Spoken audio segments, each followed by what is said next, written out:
Gabriel ദൂതൻ്റെ വാക്കുകളുടെ അടിസ്ഥാനത്തിൽ ഇവിടെ മറിയ പറയുന്ന ഭാഗമാണ്, I am the servant of the Lord, let it be to me according to your word. നിന്റെ വാക്കുപോലെ ഇനി കൃപ ലഭിച്ചവളെ എന്നൊക്കെയുള്ള ആ സംബോധനയോടുകൂടിയാണ് ഈ വേദഭാഗം ആരംഭിക്കപ്പെടുന്നത്. എന്നാൽ ഇവൾക്ക് ലഭിക്കാൻ പോകുന്ന കൃപ എന്ന് പറയപ്പെടുന്നത് വലിയൊരു അപമാനമേൽക്കപ്പെടേണ്ട ഒരു കൃപയാണ്. കാരണം അന്നത്തെ പൊതുസമൂഹം തന്നെ തെറ്റിദ്ധരിക്കാൻ പോകുകയാണ്. അന്നത്തെ മതസമൂഹം തനിക്ക് ശിക്ഷ അർപ്പിക്കാനായിട്ടുള്ള സാഹചര്യങ്ങളുണ്ട്. എല്ലാത്തിലും ഉപരിയായിട്ട് താൻ ഡേറ്റിംഗ് കഴിഞ്ഞ് എൻഗേജ്മെൻറ്റ് കഴിഞ്ഞിരിക്കുന്ന ഒരു പെൺകുട്ടി കൂടെയാണ്. അതുകൊണ്ട് തന്നെ വിവാഹം ചെയ്യാൻ പോകുന്ന ചെറുപ്പക്കാരൻ്റെ മനസ്സിലുണ്ടാകാൻ പോകുന്ന ആശങ്കകൾ അതിലും ഉപരിയാണ്. അവൾ കടന്നു പോകുന്ന വഴിത്താര എന്ന് പറയുന്നത് വലിയൊരു കനൽ വഴിയാണ്. അവളുടെ മനസ്സിലുണ്ടാകാൻ പോകുന്ന വ്യാകുലത എന്ന് പറയപ്പെടുന്നത് നമ്മൾ ചിന്തിക്കുന്നതിനെക്കാട്ടിലും അപ്പുറമായിട്ടുള്ള വ്യാകുലതകളാണ്. വരുന്ന ദിവസങ്ങളിൽ അവൾ തെറ്റിദ്ധരിക്കപ്പെടാൻ പോകുകയാണ്. സമൂഹത്തിൻ്റെ മേൽ അവൾക്ക് ലജ്ജയായിട്ടുള്ളൊരു വിഷയവുമായിട്ട് അൺവെഡ് പ്രഗ്നൻസിയാണ് ഇവിടെ സംഭവിക്കാനായിട്ട് പോകുന്നത്. സമൂഹത്തിൻ്റെ മുൻപിൽ കന്യകയായിരിക്കുന്ന ഒരു പെൺകുട്ടി ആ പ്രദേശത്തുകൂടെ നടക്കുക എന്ന് പറയപ്പെടുന്നത് it's not a good thing. അവരുടെ സമൂഹത്തിൽ അതൊരു നല്ലൊരു കാര്യമല്ല. അങ്ങനെ ഉണ്ടാകുന്ന വിഷമകരമായിരിക്കുന്ന മിസ്അണ്ടർസ്റ്റാൻഡിംഗ് ഉള്ള എല്ലാവരുടെയും മനസ്സിൽ ഡൗട്ടുള്ള ഒരു വിഷയത്തിൻ്റെ മുൻപിൽ ദൈവത്തിൻ്റെ സന്നിധിയിൽ സമർപ്പിക്കപ്പെടുവാനായിട്ട് തയ്യാറാകുന്ന ഒരു പെൺകുട്ടിയാണ്. അവൾ തന്നെ വിവാഹം ചെയ്യാൻ പോകുന്ന ആ ചെറുപ്പക്കാരൻ്റെ മനസ്സിൽ കൂടെ ഉണ്ടാകാൻ പോകുന്ന വലിയ വലിയ പ്രയാസങ്ങൾ. ജോസഫ് അസ്വസ്ഥനായി. അതാ മത്തായിയുടെ സുവിശേഷം നമ്മൾ കാണുന്നത്. മത്തായിയുടെ സുവിശേഷം 2-ാമത്തെ അധ്യായത്തിലേക്ക് നമ്മൾ വരുമ്പോൾ നമുക്കറിയാം, ജോസഫ് ഡിവോഴ്സിൻ്റെ വാക്കിലെത്തി നിൽക്കുകയാണ്, അല്ലേ? He was about to break that engagement. അങ്ങനെ അവിടെ രേഖപ്പെടുത്തിയിരിക്കുന്നത്. അപ്പം ആ ഒരു കുടുംബബന്ധം തന്നെ ഇനി, കാരണം ആ കുടുംബം ഇനി തകരാൻ പോകുകയാണ്. നമുക്കറിയാം ആ സൊസൈറ്റിയിൽ അറിയപ്പെട്ട ഒരു എൻഗേജ്മെൻറ്റും എല്ലാം കഴിഞ്ഞിരിക്കുന്ന ഒരു സമൂഹമാണിത്. അപ്പോൾ ആ കുടുംബം തകരാൻ പോവുകയാണ്. കാരണം ജോസഫിൻ്റെ ചിന്താധാര അനുസരിച്ച് ആരാൻ്റെ കുഞ്ഞ് മറിയയുടെ വയറ്റിൽ വളരുന്ന ഒരു സംഭവമാണ് ആ സമൂഹത്തിൽ ഉണ്ടായിരിക്കുന്നത്. അതിനെ ചേർത്തുകൊള്ളുവാൻ ഈസിയായിട്ടുള്ള കാര്യമൊന്നുമല്ല. പക്ഷേ അന്ന് പല പ്രിയപ്പെട്ടവരും മറിയ ചെന്ന് പറഞ്ഞു കഴിഞ്ഞാലും വിശ്വസിക്കാനായിട്ട് കഴിയത്തില്ല. കാരണം നമ്മൾ വിശ്വസിക്കത്തില്ലല്ലോ. അങ്ങനെയെങ്കിൽ മറിയയ്ക്ക് എങ്ങനെ വിശ്വസിക്കാനായിട്ട് കഴിയും? അങ്ങനെ ഇരിക്കുന്ന ഒരു ചെറുപ്പക്കാരനോട് ചെന്ന് ദൈവമാ പറഞ്ഞത്, ഏഞ്ചൽ ഇടപെട്ടു എന്ന് പറഞ്ഞു കഴിഞ്ഞാൽ ബോധമുള്ള ഒരു ചെറുപ്പക്കാരനും, നിങ്ങൾ ഉറങ്ങുകയാണോ? ബോധമുള്ള ഒരു ചെറുപ്പക്കാരനും വിശ്വസിക്കത്തില്ല. കാരണം അതുകൊണ്ടാണ് he took a great decision to break that engagement. Divorce ചെയ്തേക്കുവാനായിട്ട് നമ്മൾ പല ആലോചനകൾ പറഞ്ഞാലും ചിലപ്പോൾ ഒന്നും വിജയിക്കത്തില്ല. പക്ഷേ ദൈവത്തിൻ്റെ ദൂതൻ ജോസഫിനോട് ഇടപെട്ടു. ചില കാര്യങ്ങൾ നമ്മൾ പറഞ്ഞ് പരിഹരിക്കാൻ ശ്രമിച്ചാൽ അത് ഏറ്റവും മണ്ടത്തരമായിരിക്കും. കാരണം ഇവർ രണ്ടുപേരും റൈറ്റാ, അല്ലേ? ഇവർ രണ്ടുപേരിലും തെറ്റില്ല.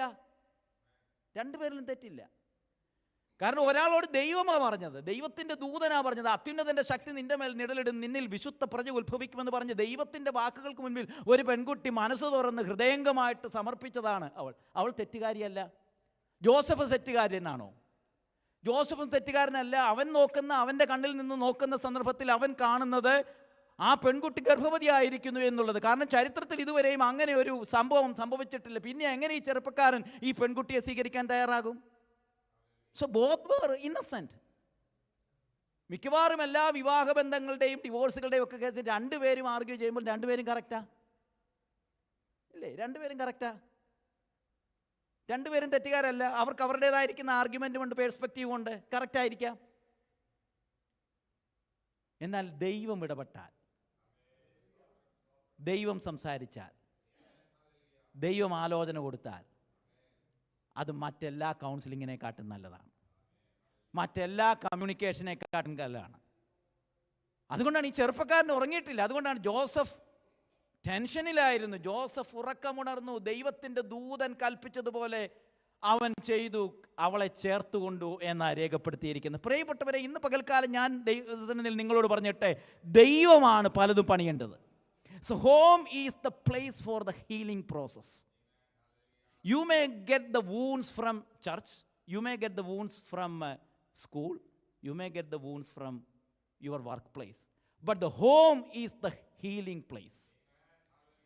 നമ്മുടെ വേദനകളെ പരിഹരിക്കപ്പെടേണ്ട സ്ഥലം എന്ന് പറയപ്പെടുന്നത് ഭവനാന്തരീക്ഷമാണ്. So our celebration will start from the home, not from the bar or from the club. നമ്മൾ സെലിബ്രേഷൻ ഉണ്ടാകുന്ന സന്ദർഭത്തിൽ നമുക്കെല്ലാവർക്കും, ലോകത്തിലുള്ള ആളുകൾക്കും എല്ലാം ഇഷ്ടം എന്ന് പറയപ്പെടുന്നത് എവിടെയെങ്കിലും ബാറിൽ പോവുക, ക്ലബ്ബിൽ പോവുക എന്നുള്ളതാണ്. പക്ഷെ home is the right place for the healing process. Home is the great shock absorber and the sanctuary for the celebration.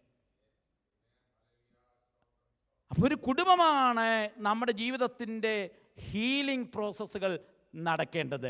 ഇവിടെ നമുക്ക് കാണാനായിട്ട് സാധിക്കുന്നത്, ഇവിടെ ഈ ഭവനത്തിൻ്റെ അന്തരീക്ഷത്തിൻ്റെ മേൽ ദൈവത്തിൻ്റെ ആത്മാവ് ഇടപെട്ടു. ചിലതിൻ്റെ മേലൊക്കെ ദൈവത്തിൻ്റെ ആത്മാവ് ഇടപെട്ടാണുണ്ടല്ലോ, ദൈവം പറഞ്ഞാലുണ്ടല്ലോ, അതെല്ലാം ശാന്തമാകും, സമാധാനമാകും, കാര്യങ്ങൾ ക്രമീകരിക്കപ്പെടും, അത്ഭുതങ്ങൾ സംഭവിക്കും. ഇതുവരെയും വിചാരിച്ചിട്ടില്ലാത്ത ടെൻസ്ഡായിട്ടുള്ള ഈ വിഷയത്തിൻ്റെ മേലൊക്കെ പരിശുദ്ധാത്മാവിന് പ്രവർത്തിക്കാനായിട്ട് കഴിയും. ദൈവത്തിൻ്റെ തിരുമുഖത്തേക്ക് നോക്കി പ്രാർത്ഥിക്കാൻ തയ്യാറാകുന്ന പ്രിയപ്പെട്ടവർ, എത്ര ദുരിതപൂർണമായിരിക്കുന്ന, ദൗർഭാഗ്യകരമായിരിക്കുന്ന, ചിന്തിച്ചാൽ ഒരു അറ്റവും കിട്ടാത്ത വിഷയത്തിൻ്റെ മേൽ പ്രാർത്ഥിക്കുവാനായിട്ട് തയ്യാറായി കഴിഞ്ഞാൽ, ദൈവം ഇടപെട്ടാൽ കാര്യങ്ങളെ സുഗമമാക്കി നമ്മെയും നമ്മുടെ കുടുംബത്തെയും നമ്മുടെ തലമുറകളെയും കൊണ്ടുപോകുവാൻ ദൈവത്തിന് കഴിയുമെന്ന് വിശ്വസിക്കുന്ന ദൈവം. As a family is an adventurous journey. It's a risky business.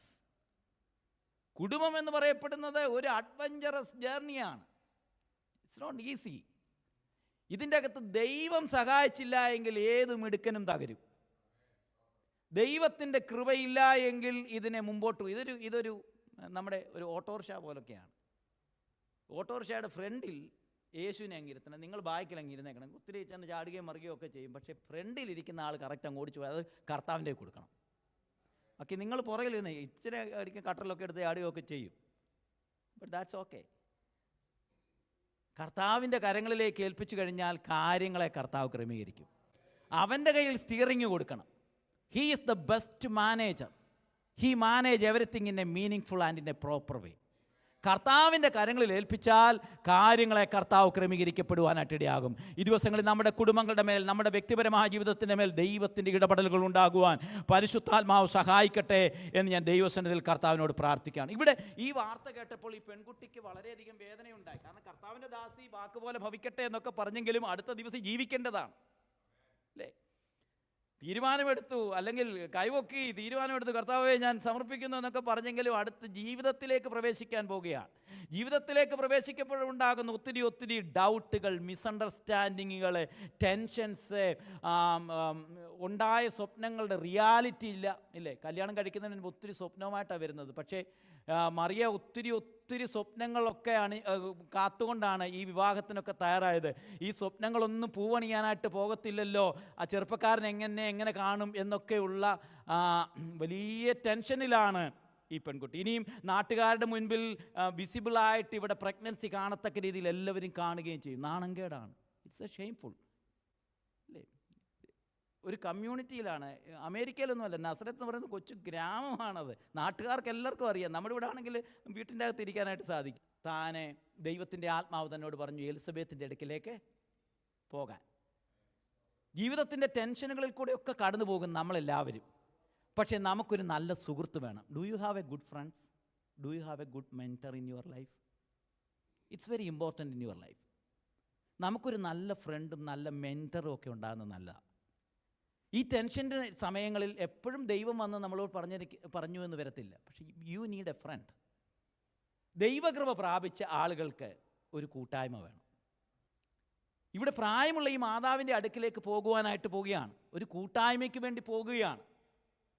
ഒരു സ്ഥലത്തേക്ക് പോവുകയാണ്. നമുക്കെല്ലാവർക്കും കൂട്ടായ്മ ആവശ്യമാണ്. ദൈവകൃപ, കർത്താവിനെ ഹൃദയത്തിൽ വഹിക്കുന്ന പ്രിയപ്പെട്ടവർക്ക് കൂട്ടായ്മ ആവശ്യമാണ്. ഇവിടെ മറിയ അസ്വസ്ഥയാണ്, എലിസബത്തും അസ്വസ്ഥതയാണ്. കാരണം ഈ പ്രായമായ സന്ദർഭത്തിൽ ഉണ്ടായ ലജ്ജാകരമായിരിക്കുന്ന ഒരു സംഭവത്തിൻ്റെ മധ്യത്തിൽ അവളും അല്പം ലജ്ജയോടുകൂടിയാണ് നിൽക്കുന്നത്. അപ്പോൾ ഇവർക്ക് രണ്ടുപേർക്കും കൂട്ടായ്മ. അപ്പം ദൈവകൃപയുള്ള പ്രിയപ്പെട്ടവർ തമ്മിൽ ഒക്കണം. ഏകദേശം 130 മൈൽ നടന്നാണ് ഈ പെൺകുട്ടി അവിടെ ചെല്ലേണ്ടത്. എത്ര നിങ്ങൾ ഓർക്കണം, ഈ മറിയ നസ്രേത്തിൽ നിന്ന് യഹൂദ മലനാട്ടിലേക്ക് 150, പിന്നീട് ഈ നസ്രേത്തിൽ നിന്ന് ജോസഫുമായിട്ട് 150 മൈലോളം ബെത്ലഹേമിൽ പേര് ചേർത്താനായിട്ട്. വെക്കേഷന് പോയതൊന്നുമല്ല, ഇന്നത്തെ പോലെ നല്ല കാറും ഒന്നുമില്ല. മലനാട്ടിൽ കൂടെ പോകാമെന്ന് പറയപ്പോൾ 150 മൈലാണ്. നസ്രത്തിൽ നിന്ന് ബെത്ലഹേം, നസ്രത്തിൽ നിന്ന് യഹൂദ മലനാട്. ഇനിയും ഈ പേര് ചാർത്തലെല്ലാം കഴിഞ്ഞതിന് ശേഷം ചോരക്കുഞ്ഞുമായിട്ട് 300 മൈലാണ് ഈജിപ്തിലേക്ക് ഓടിപ്പോയത്. അപ്പോൾ ഇത്രയും ടെൻഷൻ വഹിച്ചുകൊണ്ടാണ് പോകുന്നത്. ഇവിടെ എലിസബത്തിൻ്റെ അടുക്കിലേക്ക് വരികയാണ്. അപ്പം അവർ പരസ്പരം കണ്ടപ്പോൾ, കഴിഞ്ഞ ദിവസം ഞാൻ നിങ്ങളോട് പറഞ്ഞതാണ്, മറിയ അങ്ങനെ ചെന്ന സന്ദർഭത്തിൽ എലിസബത്തിനെ കണ്ടപ്പോൾ അവിടെ രേഖപ്പെടുത്തിയിരിക്കുന്ന അവർ പരസ്പരം ആദരിക്കുകയാണ്. മറിയ കണ്ടപ്പോൾ തന്നെ മറിയ എഴുന്നേറ്റ് അവിടെ ചെന്ന സന്ദർഭത്തിൽ അവിടെ രേഖപ്പെടുത്തിയിരിക്കുന്നത്, എലിസബത്തിനെ കണ്ടപ്പോൾ മറിയ വന്ദനം ചൊല്ലിപ്പോൾ ഏകദേശം 4 പ്രധാനപ്പെട്ട കാര്യങ്ങൾ അവിടെ നടന്നു. 4 പ്രധാനപ്പെട്ട കാര്യങ്ങൾ. അതിൽ ഒന്നാമതായിട്ട് മറിയയോട് എലിസബത്ത് പറയപ്പെടുന്ന കാര്യങ്ങൾ, 4 പ്രധാനപ്പെട്ട കാര്യങ്ങൾ. Blessed are you among women, നീ സ്ത്രീകളിൽ നീ അനുഗ്രഹിക്കപ്പെട്ടവൾ. It's an appreciation. When you meet the people you need to appreciate the people. 2 പേരെ കാണുമ്പോൾ നമ്മൾ കാണേണ്ടത്, നീ സ്ത്രീകളിൽ അനുഗ്രഹിക്കപ്പെട്ടവർ. ഒരു മാതാവിൻ്റെയും ഒരു പെൺകുട്ടിയുടെയും തമ്മിലുള്ള ആ കണ്ടുമുട്ടലിൻ്റെ മധ്യത്തിൽ ആ മാതാവ് പറയുകയാണ്, നീ സ്ത്രീകളിൽ അനുഗ്രഹിക്കപ്പെട്ടവൾ. So you need to appreciate others. നിന്റെ ഗർഭഫലം അനുഗ്രഹിക്കപ്പെട്ടത് അവിടെ രേഖപ്പെടുത്തിയിരിക്കുന്നത്. എന്നിട്ട് അടുത്തത് എന്ന് പറയപ്പെടുന്നത്, why is this granted to me that mother of my Lord should come to me? എൻ്റെ കർത്താവിൻ്റെ മാതാവ് എൻ്റെ അടുക്കൽ വരുവാൻ എനിക്ക് എവിടെ നിന്ന് മാനം? Respect others. And Elizabeth was proud about Mary. 2 പ്രിയപ്പെട്ടവർ കണ്ടുമുട്ടുമ്പോൾ ഉണ്ടാകേണ്ടത് മറ്റുള്ളവനെ റെസ്പെക്റ്റ് ചെയ്യാനായിട്ട് കഴിയണം. Give respect and take respect. ഇവിടെ 2 പ്രിയപ്പെട്ടവർ കണ്ടുമുട്ടിയപ്പോൾ അവർക്കുണ്ടായത് എന്ന് പറയപ്പെടുന്നത് റെസ്പെക്റ്റ് ചെയ്യുവാൻ. തന്നെക്കാട്ടിലും പ്രായം കുറഞ്ഞതാണ്, തന്നെക്കാട്ടിലും ആത്മീയ നിലവാരം ഒരു തലത്തിൽ ചിന്തിച്ചു കഴിഞ്ഞാൽ പുരോഹിതൻ്റെ ഭാര്യയ്ക്കാണ് ആത്മീയ നിലവാരം കൂടുതലുള്ളത്. എന്നിട്ട് പോലും ഈ പെൺകുട്ടിയുടെ മുൻപിൽ പറയുകയാണ്, നീ സ്ത്രീകളിൽ അനുഗ്രഹിക്കപ്പെട്ടവൾ. I appreciate, you are so blessed woman in this world. എന്നിട്ട് പറയുകയാണ്, നീ എൻ്റെ വീട്ടിൽ വരുവാൻ എനിക്ക് മാനമുണ്ടായി. അതും എത്രയോ പ്രധാനപ്പെട്ട ഒരു കാര്യമാണ്. അങ്ങനെ വന്നല്ലോ എന്ന് ഓർത്ത് സങ്കടപ്പെടുന്നത്. അങ്ങനെ ഇവർ വന്നിട്ട് പറയുകയാണ്. എന്നിട്ട് അത് വന്നു കഴിഞ്ഞപ്പോൾ അവർക്കുണ്ടായത് സന്തോഷമാണ്. When the sound of your greeting came to my ears, the baby in my womb leaped for joy. 2 പ്രിയപ്പെട്ടവരുടെ കൂട്ടായ്മയിൽ ഉണ്ടാകേണ്ടത് സ്നേഹവും സന്തോഷവുമാണ്.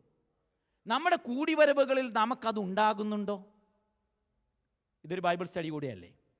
നമ്മുടെ കൂടിവരവുകളിൽ നമുക്ക് ആനന്ദവും സന്തോഷവും ഉണ്ടാകുന്നുണ്ടോ?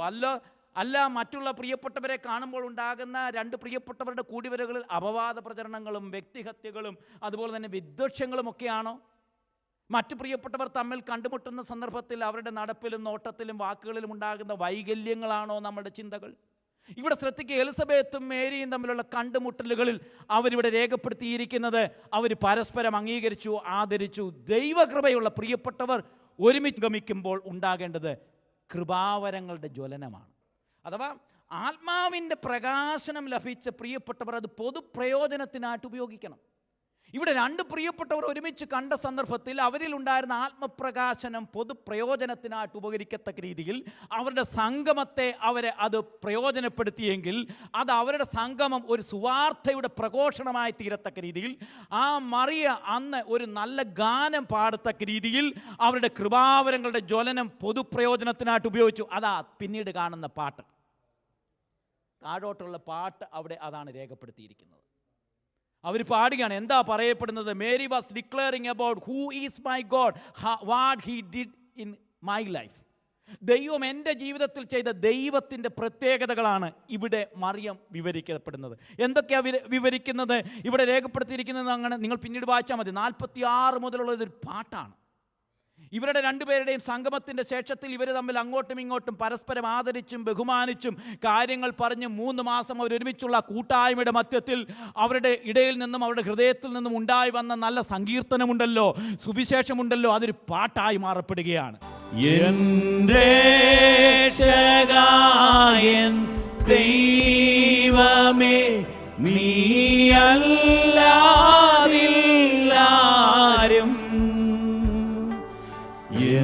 യേശു മാത്രം മതി